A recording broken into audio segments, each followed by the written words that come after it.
Latin America దేశాల్లో ఉదయించిన ఎర్ర సూర్యుడు అర్జెంటైనాలో పుట్టి క్యూబా విముక్తి పోరాటంలో కీలక పాత్ర పోషించి పోరాట స్ఫూర్తికి ప్రతినిధిగా ప్రపంచవ్యాప్తంగా యువతరం గుండెల్లో ప్రత్యేక స్థానం సంపాదించుకున్న చే గువేరా గురించిన ప్రత్యేక కార్యక్రమం రెండవ భాగం ఈరోజు. ఎర్నెస్టో గువేరా చే గువేరా. చే గురించిన మొదటి భాగంలో అనేక విశేషాలు మాట్లాడుకున్నాం. ఆయన పోరాటంలోని ప్రత్యేకతల గురించి, ఆయన జీవన రేఖల్లోనేమో మెడిసిన్ చదువుకుంటున్న రోజుల వరకు చాలా వివరాలు తెలుసుకున్నాం. 1928లో దక్షిణ అమెరికాలోని అర్జెంటైనాలో జన్మించిన చే గువేరా జీవన కథనం ప్రస్తుతానికి 1950లో ఉంది. అప్పటికి చే మొట్టమొదటిసారిగా సోలో మోపెడ్ యాత్ర ముగించుకునొచ్చాడు, అర్జెంటైనాలోని వివిధ ప్రాంతాల్లో పర్యటించి. ఆ తర్వాత ఒక చిన్న విఫల ప్రేమ కథ కూడా నడిచింది. ఇంతవరకు క్రిందటి వారం మొదటి భాగంలో మాట్లాడుకున్నామండి. ఇక్కడి నుంచి మిగతా విశేషాలు ఇప్పుడు తెలుసుకుందాం. స్పష్టత కోసం మన కథనం జరుగుతున్న ప్రదేశాల గురించి మరొకసారి గుర్తు చేస్తాను. 1950కి చే గువేరా కుటుంబం అర్జెంటైనాలోని ముఖ్య పట్టణం బ్యూనోస్ ఐరెస్లో నివసిస్తోంది. చే అక్కడ కాలేజీలోనే మెడిసిన్ చదువుతున్నాడు. వాళ్ళు ఇంతకు ముందు నివసించింది ఆల్టా గ్రేసియా అనే ఊళ్ళో. అది కార్డోబా అనే పెద్ద ఊరికి దగ్గరలో ఉంటుంది. బ్యూనోస్ ఐరెస్లో మెడిసిన్ చదవడానికి ముందు కార్డోబా కాలేజీలోనే ఇంజనీరింగ్ చదివాడు చే. అక్కడ ఆల్బర్టో గ్రెనాడో అనే తనకంటే 6 ఏళ్లు పెద్దవాడైన మిత్రుడు పరిచయమయ్యాడు. ఇదంతా క్రిందటి భాగంలోనే చెప్పుకున్నాం, కానీ ఈ భాగం అర్థం చేసుకోవడానికి సులువుగా ఉంటుందని మరొకసారి చెప్పాను. ఇంకా 1950 చివరకు వచ్చేసరికి చే కుటుంబ ఆర్థిక పరిస్థితి అంతంత మాత్రంగా ఉంది. కాలేజీలో ఫీజుల కోసమని చే గువేరా చదువుకుంటూనే చిన్న చిన్న పనులు చేయక తప్పలేదు. మున్సిపాలిటీ లైబ్రరీలో పార్ట్ టైం ఉద్యోగం చేశాడు. కాలేజీలోని ప్రొఫెసర్లకి ల్యాబ్ అసిస్టెంట్గా చేశాడు. ఒకవైపు తీరికలేని చదువు, ఇంకొక వైపు ఇలాగా చిన్న చిన్న ఉద్యోగాలు, ఇన్ని ఉన్నప్పటికీ చేలోని సాహసాలు చేసే మనస్తత్వం మాత్రం నిద్రపోలేదు.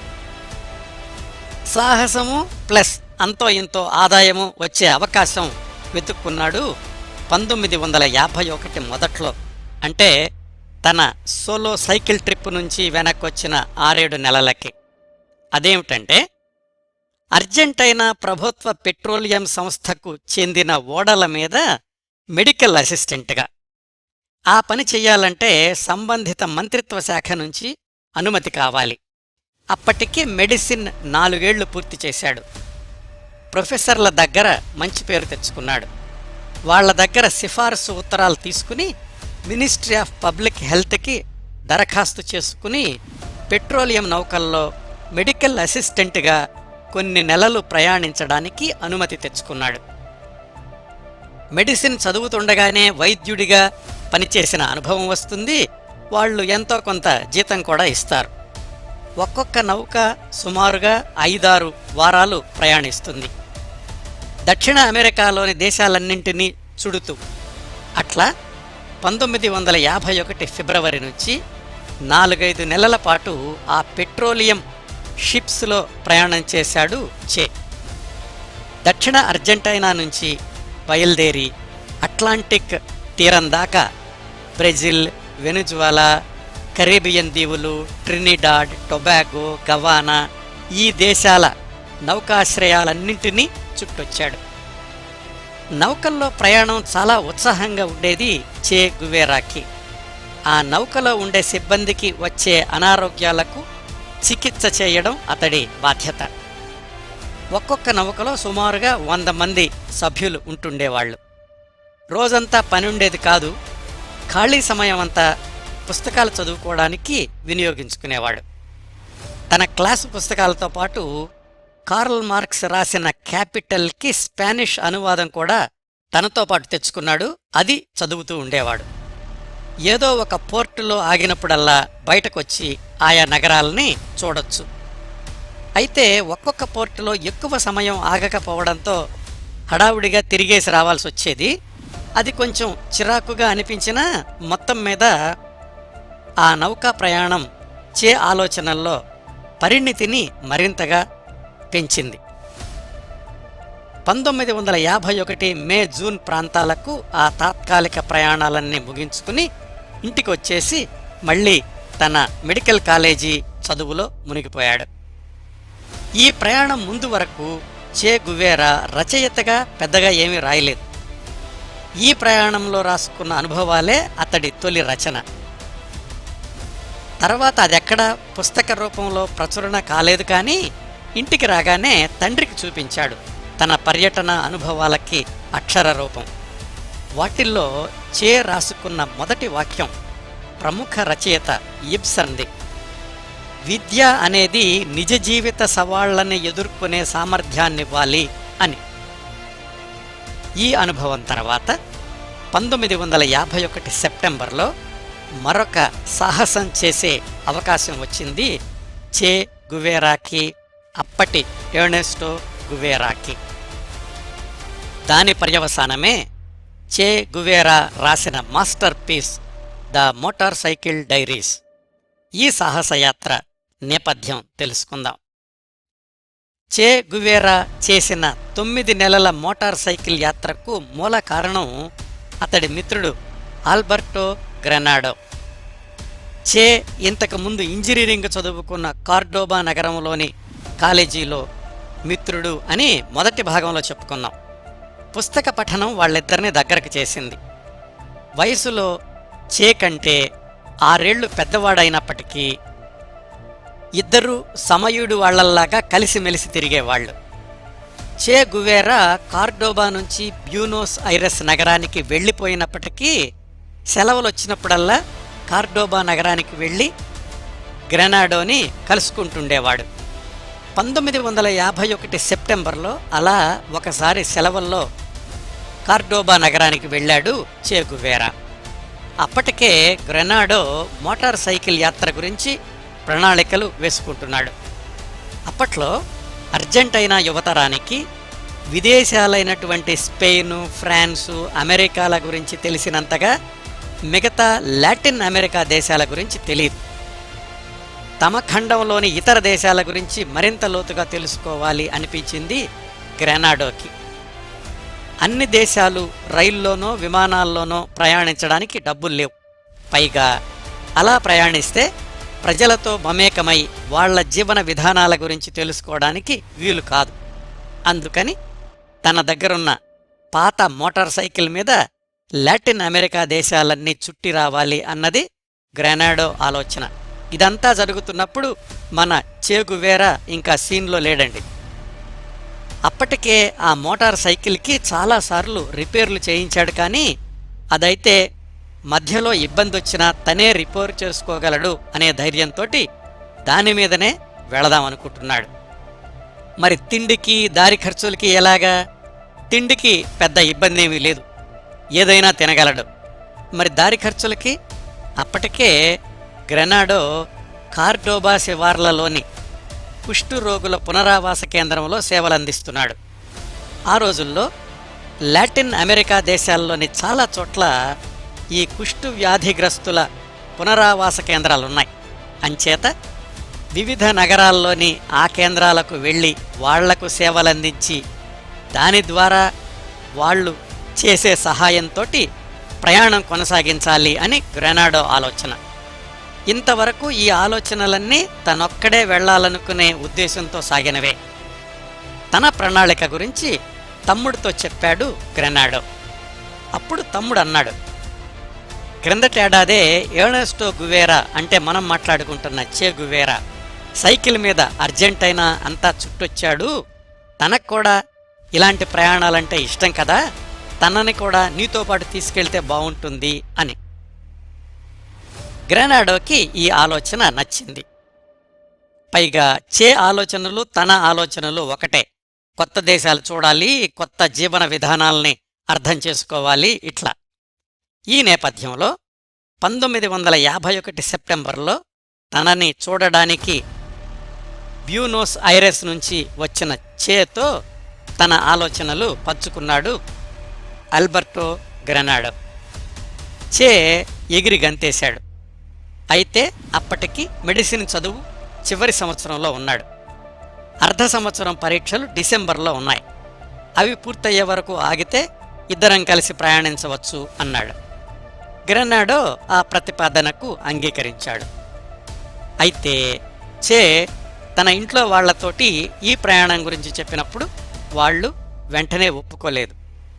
ఇప్పటికే 2 సార్లు చదువు మధ్యలో అక్కడికి ఇక్కడికి వెళ్ళొచ్చావు, చివరి సంవత్సరంలో ఉన్నావు ఇప్పుడు, పైగా ఉబ్బసం వ్యాధి నీకు ఎప్పుడు తిరగబెడుతోందో తెలియడం లేదు, ఇప్పుడు ఇంత సాహసం అవసరమా అన్నారు.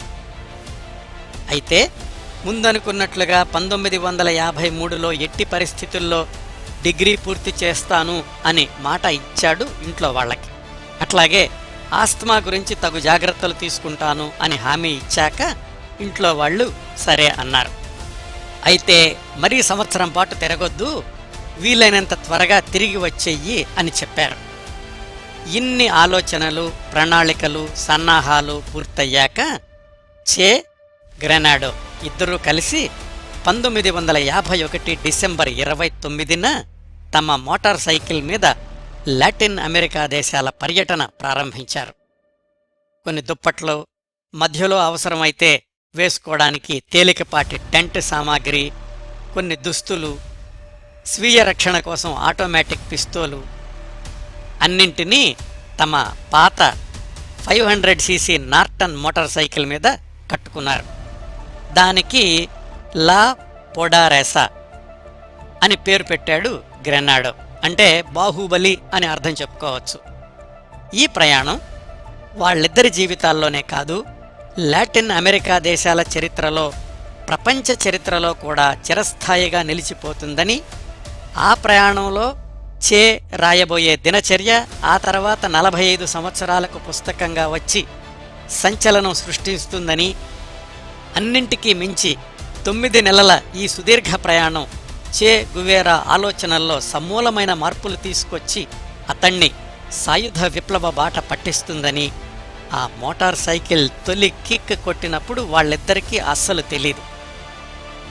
ఆ ప్రయాణం 9 నెలలు కొనసాగుతుందని కూడా మోటార్ సైకిల్ రోడ్డెక్కినప్పుడు వాళ్ళస్సలు అనుకోలేదు.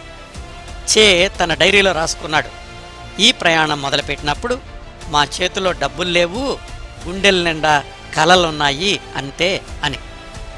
ఈ మోటార్ సైకిల్ ప్రయాణం గురించి పూర్తి వివరాలు తెలుసుకోవాలనే ఆసక్తి గల శ్రోతలు ద మోటార్ సైకిల్ డైరీస్ అనే పుస్తకం చదవచ్చు, లేదా ఆ స్పానిష్ సినిమా చూడొచ్చు. వాళ్ళిద్దరితో కలిసి మనం కూడా ఆ 9 నెలలు లాటిన్ అమెరికా దేశాలని చుట్టి వచ్చిన అనుభూతి కలుగుతుందండి. ఈ ప్రయాణాన్ని విహంగ వీక్షణంలాగా చూస్తే 9 నెలలు సాగిన ఈ ప్రయాణంలో చే, గ్రెనాడోలు 7 దేశాల్లో 24 ప్రధాన నగరాల్లో, ప్రదేశాల్లో ఆగారు. కొన్ని చోట్ల రోజులున్నారు, కొన్ని చోట్ల వారాలున్నారు. ఇంకొక విశేషం, ఈ బాహుబలి అని పేరు పెట్టుకున్న పాత మోటార్ సైకిలు నెలన్నరకే మొరాయించింది, మూలబడింది ప్రయాణం మధ్యలో. 1952 ఫిబ్రవరి 14న చిలీ దేశంలో ఆ మోటార్ సైకిల్ను వదిలేసి ఆ తర్వాత 6-7 నెలలు చే, గ్రెనాడో ఇద్దరూ వివిధ సాహసాలు చేస్తూ తమ ప్రయాణాన్ని కొనసాగించారు. ఇంకొక విశేషం ఏమిటంటే, ఈ ప్రయాణంలో గ్రెనాడో మధ్యలోనే వెనుజులా దేశంలో ఆగిపోయాడు. చే గువేరా ఒక్కడే ఒంటరిగా వెనక్కి తిరిగి వచ్చాడు. ఆ వివరాలన్నీ టైం లైన్లో తెలుసుకుందాం. ఇప్పుడు ఈ ప్రయాణం వివరాల్లోకి వెళదాం.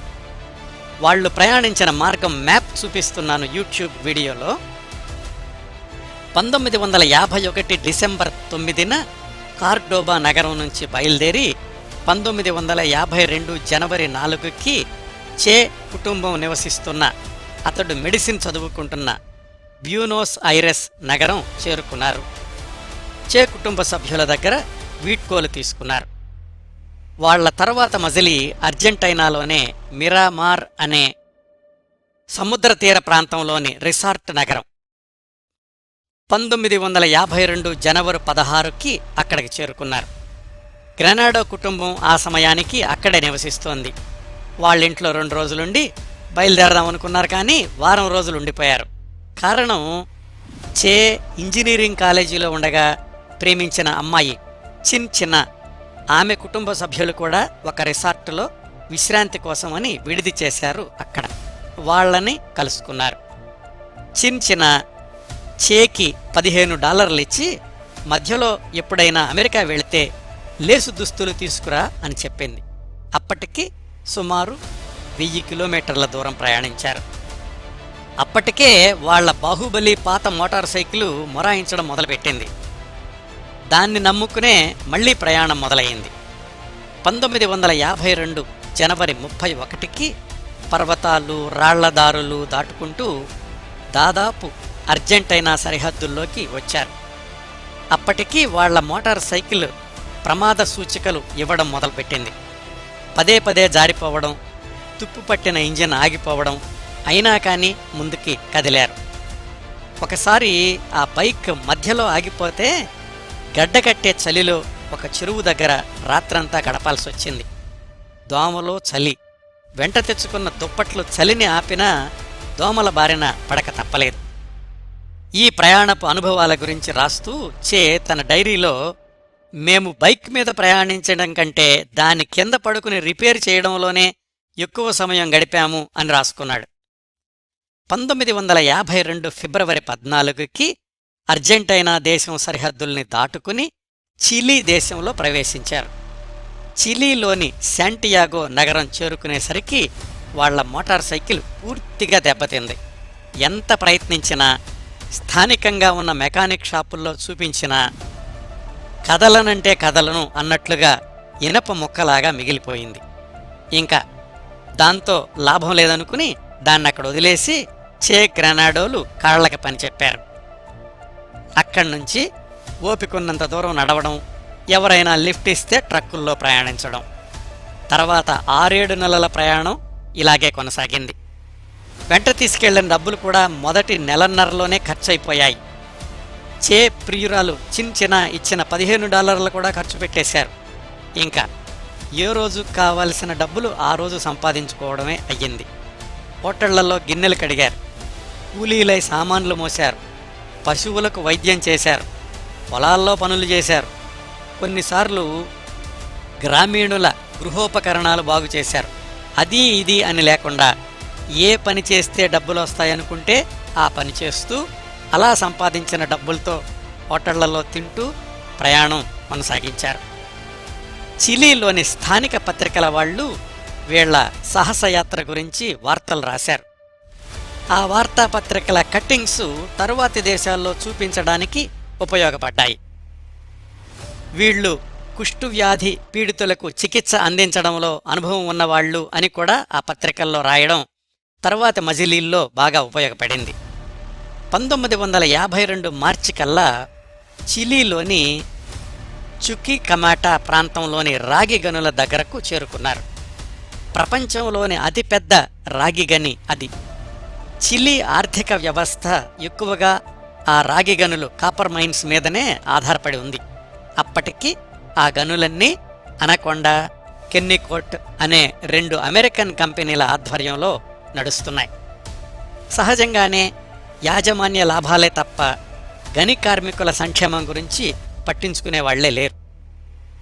చే గ్రెనాడోలు ఆ కాపర్ మైన్స్ కార్మికుల ఇళ్లల్లో కొన్ని రోజులున్నారు. వాళ్ల దుర్భర జీవన స్థితిగతుల్ని ప్రత్యక్షంగా గమనించారు. చే గువేరాలో పేదల పట్ల సానుభూతి, వాళ్లకి ఏమైనా చెయ్యాలి అన్న భావన ఇదిగో చిలీలోని కాపర్ మైన్స్ మజిలీ నుంచి ప్రారంభమయ్యింది.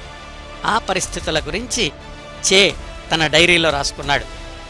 ఈ అమెరికన్ పెట్టుబడిదారులు వెళ్ళిపోతే తప్ప ఇక్కడి కార్మికులు బాగుపడ్డరు అని.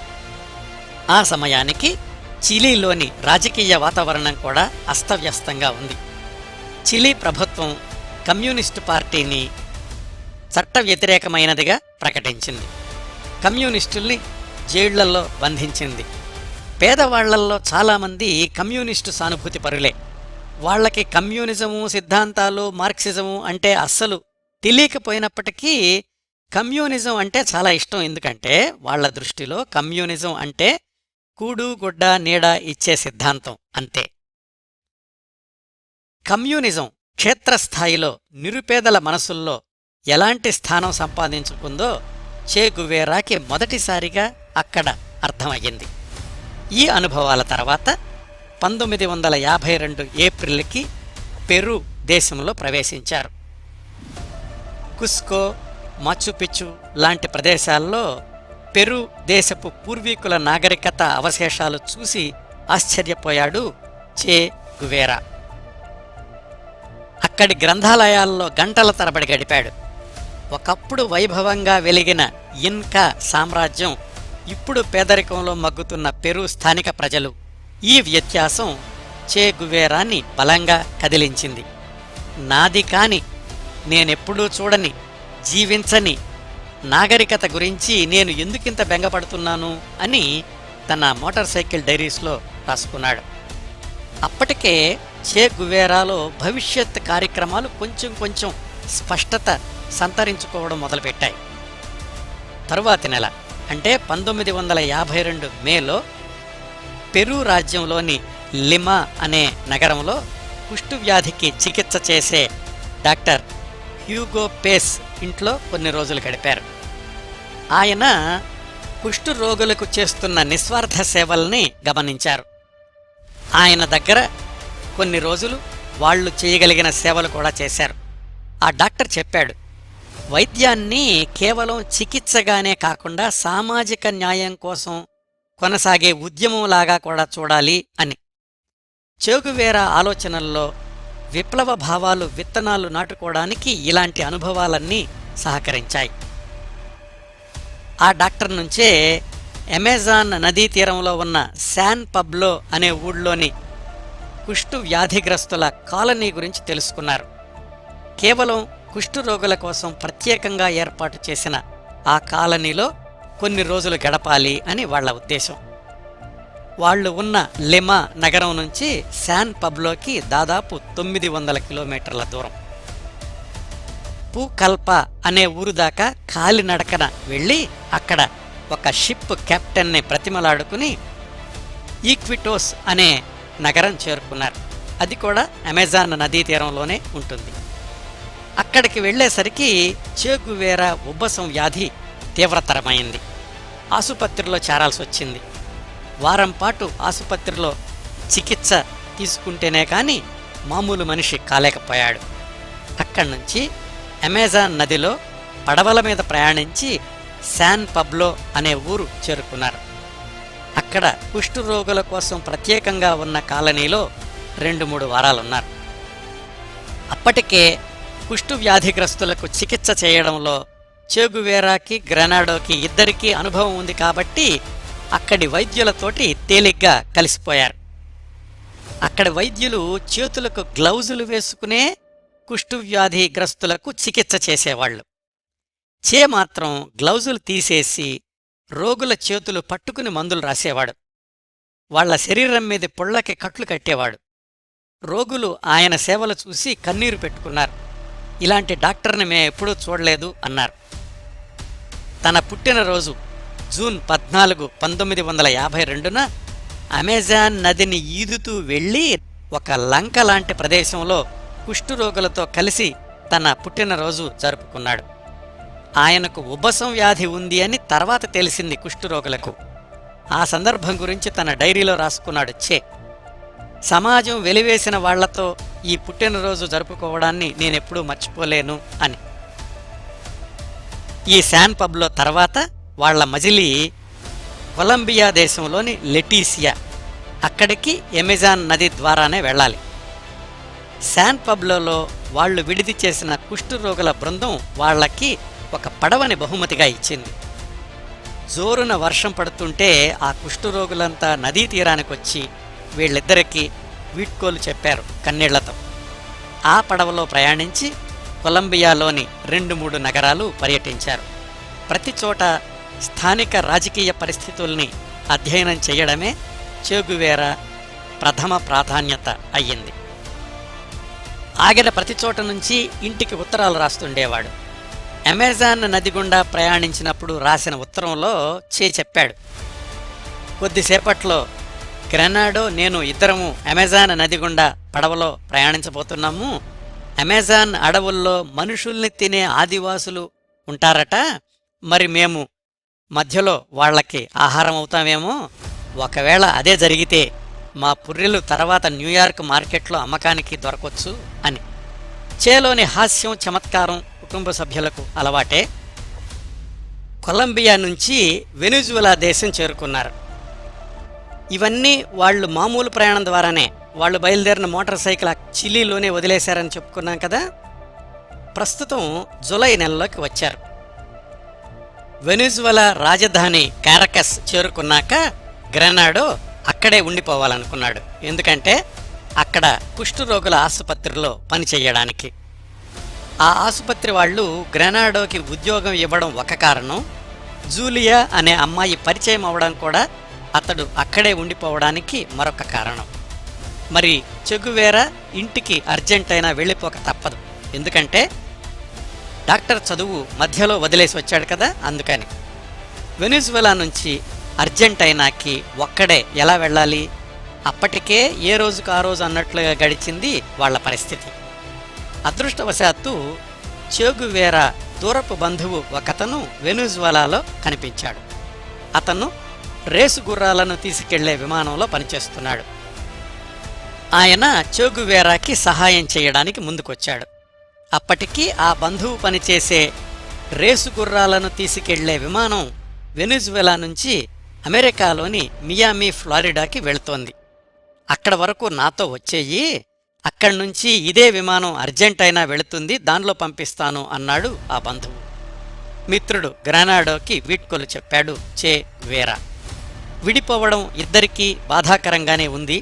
7 నెలల పాటు కష్టసుఖాలు కలిసి పంచుకున్నారు. దేశాల సరిహద్దులు దాటారు. వేల మైళ్ల దూరం కలిసి ప్రయాణించారు. గ్రెనాడోతో చే గువేరా చెప్పాడప్పుడు, డాక్టర్ డిగ్రీ తీసుకున్నాక నేను కూడా ఇక్కడికే ఈ వెనిజువెలా వచ్చేసి ఇదే ఆసుపత్రిలో నీతో పాటు పనిచేస్తాను అని. కానీ అది సాధ్యం కాలేదు. మిత్రులిద్దరూ ఆ రోజు విడిపోయాక మళ్లీ 8 సంవత్సరాల దాకా కలుసుకోలేదు. ఆ 8 ఏళ్లల్లో చే గువేరా సాయుధ విప్లవ పోరాటాల్లో సభ్యుడయ్యాడు. క్యూబా విముక్తి పోరాటంలో విజయం సాధించి క్యూబా బ్యాంక్ ప్రెసిడెంట్ అయ్యాక 1960లో గ్రెనాడోని ప్రత్యేక విమానంలో తన దగ్గరికి పిలిపించుకున్నాడు. ఆ వివరాలన్నీ టైం లైన్ ప్రకారం తర్వాత వస్తాయి. అట్లా 1952 జులైలో గ్రెనాడోకి వీడ్కోలు చెప్పి రేసు గుర్రాలను తీసుకెళ్లే విమానంలో అమెరికాలోని మియామి నగరం చేరుకున్నాడు చే గువేరా. అమెరికా గడ్డ మీద అతను అడుగు పెట్టడం అదే మొదటిసారి. అయితే మియామిలో అనుకోకుండా నెల రోజులు ఉండిపోవాల్సి వచ్చింది, విమానం రిపేరుకు రావడంతో. ఆ నెల రోజుల్లో మియామిలోని రెస్టారెంట్స్లో పనిచేయక తప్పలేదు రోజులు గడవడానికి. ఖాళీ ఉన్నప్పుడల్లా దగ్గరలోని లైబ్రరీలకి వెళ్తుండేవాడు.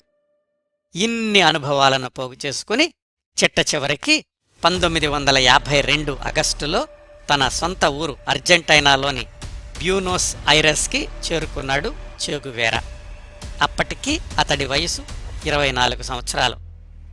ఇప్పటిదాకా చే గువేరా అంటే ఎర్నెస్టో గువేరా కేవలం మెడికల్ కాలేజీ స్టూడెంటు, వేల మైళ్ల దూరం వివిధ దేశాలు పర్యటించిన యాత్రికుడు అంతే. ఈ 9 నెలల లాటిన్ అమెరికా దేశాల యాత్ర గురించి 2-3 వాక్యాల్లో ఇలా చెప్పుకున్నాడు చే గువేరా. ఈ ప్రయాణం గురించి ఇంతవరకు రాసిన వ్యక్తి అర్జెంటైనాలో తిరిగి అడుగుపెట్టగానే చనిపోయాడు. ఇప్పట్నుంచి మీరు చూడబోయేది సరికొత్త ఎర్నెస్టో గువేరా అని. మొత్తం మీద ఈ మోటార్ సైకిల్ జర్నీ చేని ఒక వైద్య విద్యార్థి నుంచి లాటిన్ అమెరికా పేదల సమస్యలను లోతుగా ప్రత్యక్షంగా అర్థం చేసుకున్న, అధ్యయనం చేసిన, హృదయగతం చేసుకున్న విప్లవకారుడిగా మార్చింది. 1952 ఆగస్టులో ఉన్నాం కదా ఇప్పుడు. చే గువేరా అంటే అప్పటి ఎర్నెస్టో గువేరా తక్షణ కర్తవ్యం తను చదువుతున్న మెడిసిన్ డిగ్రీ పూర్తి చేయడం. ఆ పర్యటనకు వెళ్లడానికి ముందు వరకు 16 సబ్జెక్టుల్లో పాస్ అయ్యాడు. చదువు మధ్యలోనే మోపెడ్ మీద ఒకసారి, పెట్రోలియం షిప్లో ఇంకొకసారి, మోటార్ సైకిల్ మీద మూడోసారి పర్యటనలకు వెళ్లి రావడం వల్ల ఇంకా పూర్తి చేయాల్సిన సబ్జెక్టులు 14 మిగిలిపోయాయి. వచ్చే సంవత్సరం అంటే 1953 మే నెలకల్లా ఈ సబ్జెక్టులన్నీ పూర్తి చేయాలి. 6-7 నెలలు సమయం ఉందంతే. ఇంకా ఒక్క క్షణం కూడా వృధా చేయకూడదు. అప్పటికి చే గువేరా తండ్రికి ఇంకా ఆర్థిక స్థిరత్వం సమకూడలేదు. ఇంకా కష్టపడుతూనే ఉన్నాడు. బ్యాంకు లోన్లు తీసుకుని ఇళ్లు కట్టించి అద్దెలకు ఇచ్చే వ్యాపారంలో ఉన్నాడు తండ్రి. చే తరువాతి 4 పిల్లలు హైస్కూల్లో, కాలేజీల్లో ఉన్నారు. వాళ్ల బాగోగులు కూడా ఇంకా చే తండ్రే చూసుకోవాలి. ఈ పరిస్థితుల్లో చే గువేరా మెడికల్ డిగ్రీ పూర్తి చేసి ప్రాక్టీస్ మొదలు పెడితే తనకి కాస్త మద్దతుగా ఉంటుంది అని ఆ తండ్రి ఆలోచన. అయితే అది ఎప్పటికీ సాధ్యం కాదు అని తెలుసుకోవడానికి ఎక్కువ సమయం పట్టలేదు తండ్రికి. ఉన్న సమయంలో అన్ని సబ్జెక్టులు పూర్తి చేయడానికి దీక్షగా చదవడం తప్పనిసరి అని భావించిన చే గువేరా మేనత్ ఇంటికెళ్ళి అక్కడ చదువుకునేవాడు. రాత్రిళ్ళు నాన్న ఆఫీసులో కూర్చుని చదువుకునేవాడు. ఎప్పుడన్నా భోజనం చేయడానికి ఇంటికి రావడమే. ఇంత ఒత్తిడిలో కూడా ఇంతకు ముందు తను సహాయకుడిగా పనిచేసిన డాక్టర్ పిసానీ దగ్గర ఎలర్జీ క్లినిక్లో మళ్లీ పార్ట్ టైం అసిస్టెంట్గా చేరాడు. ఆ రంగంలో అనుభవం సంపాదించుకోవడం ఒక ధ్యేయం అయితే, ఆయనిచ్చే కొద్దిపాటి మొత్తం తన ఖర్చులకు వస్తాయి, తన భారం కూడా తండ్రి మీద వెయ్యాల్సిన అవసరం ఉండదు అని ఆ పార్ట్ టైం ఉద్యోగంలో చేరాడు. 1952 నవంబర్లో మొదటి విడత పరీక్షలు రాయాలి. పట్టుమని 2 నెలలు కూడా వ్యవధి లేదు. సరిగ్గా పరీక్షల ముందు తీవ్రమైన అనారోగ్యం బారిన పడ్డాడు చే.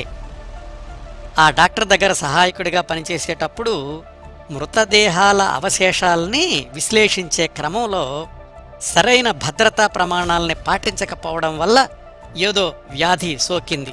దానికి తోడు విశ్రాంతి లేకుండా చదవడం. రేపు పరీక్ష అనగా ఈరోజు అస్సలు లేవలేని పరిస్థితి.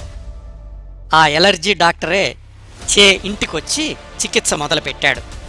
గంటకి చేని పరిశీలిస్తూ మార్చి మందులు ఇస్తూ మొత్తానికి రాత్రికి కాస్త తేరుకునేలాగా చేశాడు. అయితే అంత నీరసంలో మర్నాడు పరీక్ష రాయడం అసాధ్యం అనుకున్నారందరూ. కానీ చే గువేరాకున్న మానసిక దృఢత్వం వేరు. పొద్దున్నే 6 లేచి తల్లిదండ్రులు వద్దంటున్నా వినకుండా 8 కాలేజీకెళ్ళి పరీక్షలు రాశాడు. అట్లా నవంబర్లో 3 సబ్జెక్టులు, డిసెంబర్లో మరొక 10 సబ్జెక్టులు పూర్తి చేసేశాడు. 1953 ఏప్రిల్లోగా ఇంకొక సబ్జెక్టు పూర్తి చేస్తే డాక్టర్ ఎర్నెస్టో గువేరా అవుతాడు. ఎలర్జీ డాక్టర్ తన దగ్గర పనిచేస్తున్న చేని జాగ్రత్తగా చూసుకునేవాడు. తను రాసిన సైంటిఫిక్ పేపర్లలో ఎర్నెస్టో గువేరాని కూడా సహరచయితగా చేరుస్తూ ఉండేవాడు. 1953 ఏప్రిల్ 11న చివరి పరీక్ష. అది కూడా విజయవంతంగా పూర్తి చేశాడు.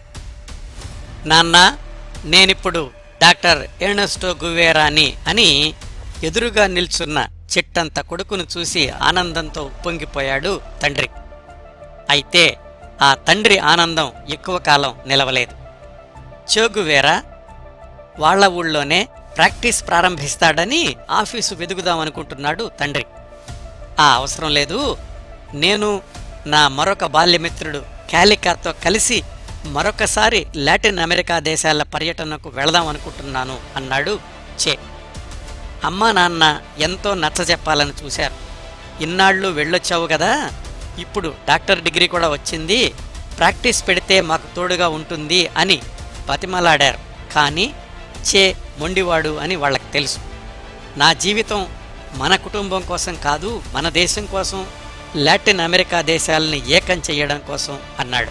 నిజానికి అతడికి అప్పటికి ఏ ప్రణాళిక లేదు. పైగా అతడు ఉబ్బసం వ్యాధి వెంటాడుతున్న అప్పుడే డాక్టర్ డిగ్రీ పూర్తి చేసిన 25 కుర్రాడు అంతే. అతనికేమి రాజకీయాలతో పరిచయాలు లేవు, అతనేమి ఉద్యమాల్లో భాగస్వామి కాలేదు, అతడికేమీ అనుచరగణం లేదు.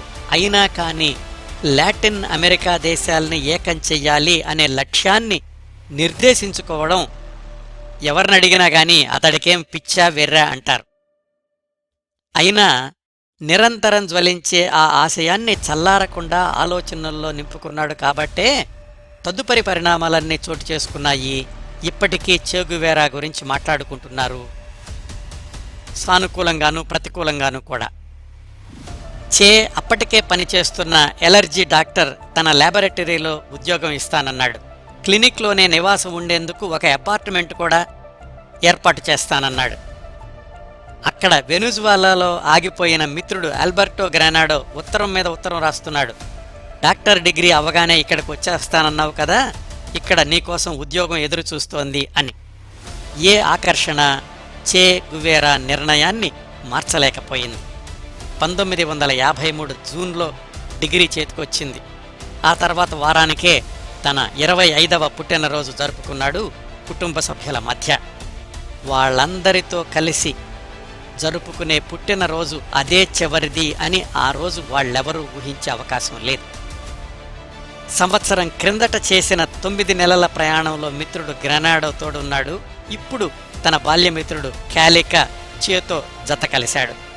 ఇద్దరూ కలిసి బంధుమిత్రుల దగ్గర అప్పులు చేసి చెరొక $300 సమకూర్చుకున్నారు. ఒకసారి తను పర్యటించి వచ్చాడు కాబట్టి ఏ దేశాల మీదుగా ఎటు వెళ్లాలో చే గువేరాకి ఒక అంచనా ఉంది. కానీ అసలు నిర్దుష్టంగా ఏం చెయ్యాలి అనే కోణంలో స్పష్టత లేదు. ఏదో ఒకటి చెయ్యాలి అంతే. అంత అస్పష్టమైన ప్రణాళికతో మిత్రులిద్దరూ 1953 జులై 7న తమ తొలి మజిలీ బొలీవియా వెళ్లడానికి రైలెక్కారు. వీడ్కోలు చెప్పడానికి బంధుమిత్రులందరూ రైల్వే స్టేషన్కి వచ్చారు. చే తల్లి అయితే అతడి చేతిని పట్టుకుని వదల్లేకపోయింది.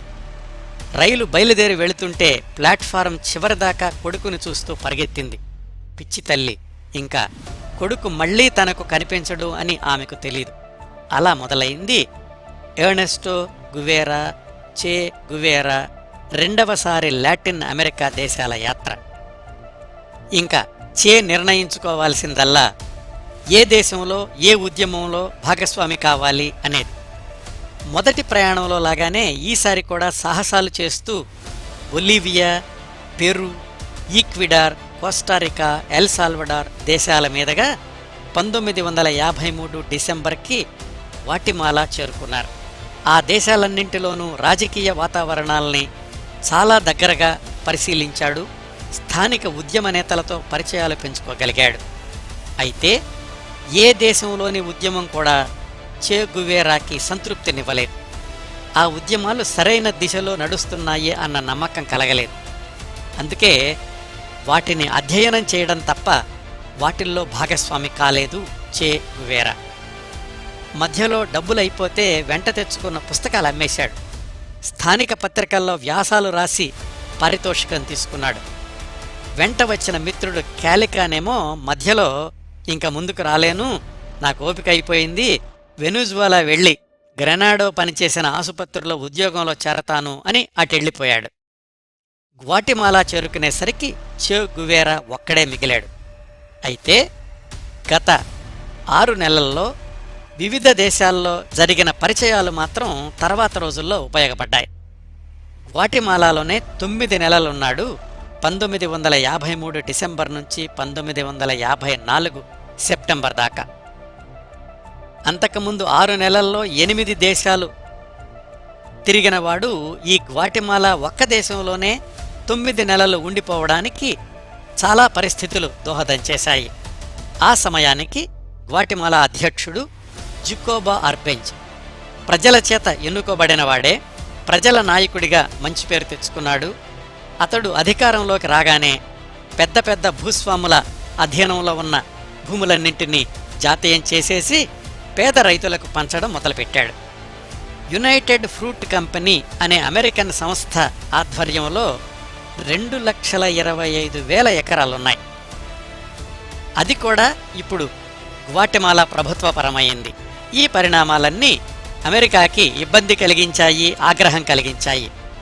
అమెరికా అధ్యక్షుడు ఐసెన్ హోవర్ ఎలాగైనా గ్వాటెమాలాలోని ప్రెసిడెంట్ ఆర్బెంజ్ ప్రభుత్వాన్ని కూలదొయ్యాలి అని నిశ్చయించుకున్నాడు.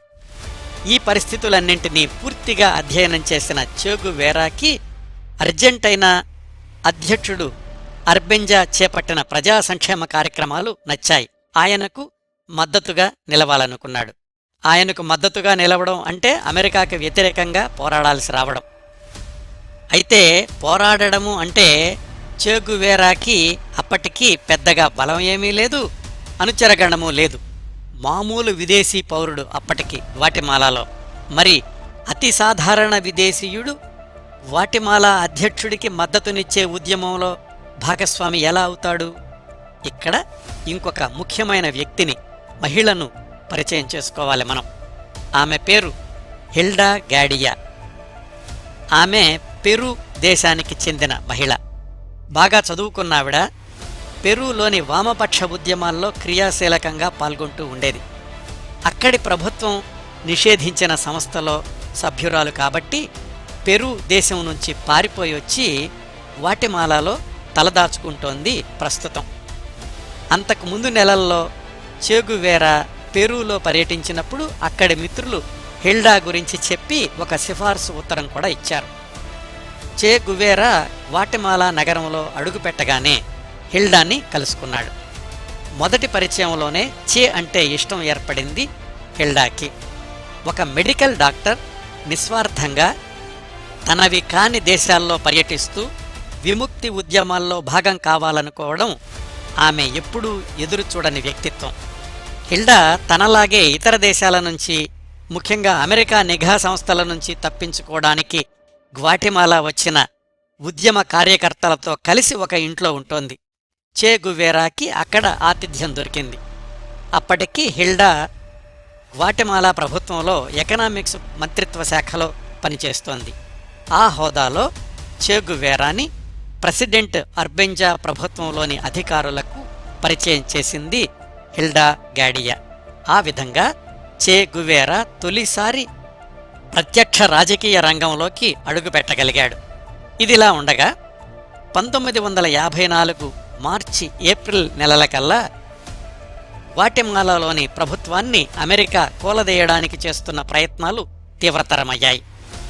1954 మే నెలలో కమ్యూనిస్టు దేశమైన చెకోస్లోవేకియా నుంచి ఒక నౌక నిండా ఆయుధాలు గ్వాటెమాలా చేరుకున్నాయి ప్రెసిడెంట్కి మద్దతుగా. ఈ పరిణామాలన్నీ గమనించిన అమెరికా అప్రమత్తమయ్యింది. ప్రెసిడెంట్ అర్బెంజా గురించి ప్రతికూల ప్రచారం చేస్తూ గ్వాటెమాలా అంతా హెలికాప్టర్ల నుంచి కరపత్రాలు పంచింది అమెరికా ప్రభుత్వం. మిలిటరీ అధికారికి మద్దతునిస్తూ అర్బెంజా ప్రభుత్వాన్ని కూలదొయ్యాలి అని అమెరికా వ్యూహం. 1954 జూన్లో అధ్యక్షుడు అర్బెంజాని గద్దెదించి మిలిటరీ సైన్యాధికారిని అధ్యక్షుణ్ణి చేయడంలో సఫలమయ్యింది అమెరికా ప్రభుత్వం. అప్పుడు మొదలయ్యింది పోరాటం. అర్బెంజాకి మద్దతునిచ్చే కమ్యూనిస్టు సానుభూతిపరులకు, కొత్తగా వచ్చిన మిలిటరీ ప్రభుత్వానికి. మిత్రురాలు హిల్డా సహాయంతో చే గువేరా ఆ కమ్యూనిస్టు మద్దతుదారుల్లో భాగమయ్యాడు. వాళ్ల రహస్య కార్యకలాపాల్లో కీలకమైన పాత్ర పోషించడం మొదలుపెట్టాడు. కొత్తగా వచ్చిన ప్రభుత్వం ఈ కమ్యూనిస్టు మద్దతుదారుల్ని వేటాడడం ఆరంభించింది. అమెరికా అంతర్జాతీయ నిఘా సంస్థ CIA దృష్టిలో పడ్డాడు చే గువేరా. ఎక్కడో అర్జెంటైనాలో డాక్టర్ గ్వాటెమాలా కమ్యూనిస్టులతో కలిసి పనిచేస్తున్నాడు అని ఆ రోజున 1954 మధ్యలో CIA రికార్డుల్లోకెక్కిన చే గువేరా ఆ తర్వాత 13 సంవత్సరాలకి CIA శిక్షణనిచ్చిన సైనికుల చేతుల్లో హతమవడం అది చరిత్రలో ఒక భాగం. గ్వాటెమాలాలోని కొత్త ప్రభుత్వాన్ని ఎదుర్కోవడంలో కమ్యూనిస్టు మద్దతుదారులు విజయం సాధించలేకపోయారు. వాళ్లు తక్కువ సంఖ్యలో ఉండడం, ఉద్యమం పరిణితి చెందిన స్థాయిలో సాగకపోవడం కొన్ని కారణాలు. పదవీచ్యుతుడైన ప్రెసిడెంట్ అర్బెంజా మెక్సికోకి పారిపోయాడు. హిల్డాకి చే గువేరాకి కూడా దేశం విడిచి వెళ్లిపోవడం మంచిది అని హెచ్చరికలందాయి. చే గువేరా తాత్కాలికంగా గ్వాటెమాలాలోని అర్జెంటైనా ఎంబసీలో తలదాచుకుని ఉద్యమం కాస్త తగ్గుముఖం పట్టాక 1954 సెప్టెంబర్లో రహస్య మార్గాల గుండా మెక్సికో దేశంలోని మెక్సికో నగరం చేరుకున్నాడు. హిల్డానేమో తన సొంత దేశమైన పెరూకి వెళ్ళిపోయింది. చెగువేరా విప్లవ జీవిత ప్రస్థానంలో ఇది ఒక మజిలి. ఇంతవరకు జరిగిన సంఘటనలన్నీ ఒక ఎత్తు, ఈ తరువాత జరిగిన సంఘటనలు ఇంకొక ఎత్తు. అయితే గ్వాటెమాలాలో గడిపిన 9 నెలల్లో చే గువేరాకి అర్థమైన విషయాలు: అగ్రరాజ్యపు ఆధిపత్యాన్ని అడ్డుకుంటేనే లాటిన్ అమెరికా దేశాల్లో ఏ దేశమైనా తన సొంత కాళ్ల మీద నిలబడుతుంది. అందువల్ల ఏ దేశంలో ఎవరి తరఫున పోరాడినా అగ్రరాజ్యం తన ప్రథమ శత్రువు అని మర్చిపోకూడదు. అలాగే ఏ పోరాటమైనా సాయుధ పోరాటం అయితేనే అనుకున్నది సాధించగలము అని. ఇవన్నీ కూడా అప్పట్లో చే గువేరాలో పునాది వేసుకున్నటువంటి భావాలు. ఈ ఆలోచనలతో మెక్సికో నగరం చేరుకున్నాడు చే గువేరా. అప్పటికి ఇంకా ఎర్నెస్టో గువేరానే.